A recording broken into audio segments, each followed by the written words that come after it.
మహిమగల దేవునికి స్తోత్రము కలుగునుగాక. పిల్లారా, యూట్యూబ్కు దగ్గరగా రండి.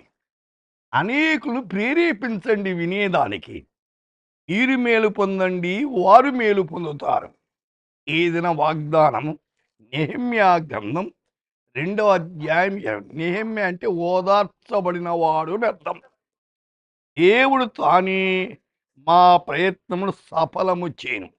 సోదరి, సోదరుడా, నీవు ఏ ప్రయత్నం చేసినా సఫలము చేసేవాడు ఆయన. ఆయన మీద ఆనుకునే the God of heaven he will prosperous. స్వర్గ కా పరమేశ్వర్ హమారా కామ్ సఫల్ కరేగా. మన ప్రయత్నాల్ని సఫలము చేసేవాడు ఆయనే. ఎందుకు? ఆయన మీద మనం ఆధారపడ్డాము కాబట్టి. అందుచేతని యెహోషువ 1:7 నీవు నడుచు ప్రతి మార్గమున చక్కగా ప్రవర్తించున్నట్లు నీవు దాని నుండి కుడికి గాని ఎడమకు గాని తొలగకూడదు.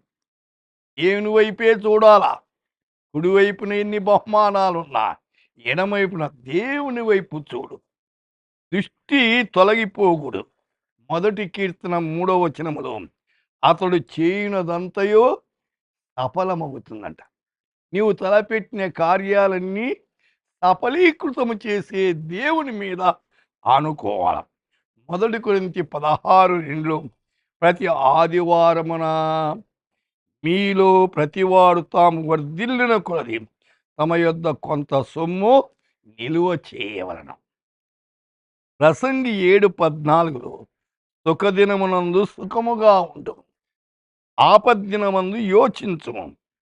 తాము చనిపోయిన తరువాత జరుగుదాని నరులు తెలుసుకొనుకున్నట్లు దేవుడు సుఖ దుఃఖములు జతపరిచున్నాడు. అయితే సుఖములో సంతోషించు, దుఃఖములో దిగులు పడద్దు. ప్రభు మీద ఆనుకో. సుఖ దుఃఖాలనేటివి మానవ జీవితంలో సహజం, వస్తూ ఉంటాయి.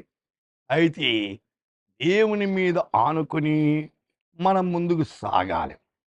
ఈ దినమంతా మీకు దేవుడు తోడుగా ఉండును గాక. ప్రార్థన చేద్దాం. ప్రభువా, వింటున్న శ్రోతలను ఈ దినమంతా కాపాడండి. వారి అక్కర్లన్నీ మీ కృపలో తీర్చండి. మీరే కనికరించి కృప చూపించమని యేసు నామమున ప్రార్థిస్తున్నాము తండ్రి. ఆమేన్.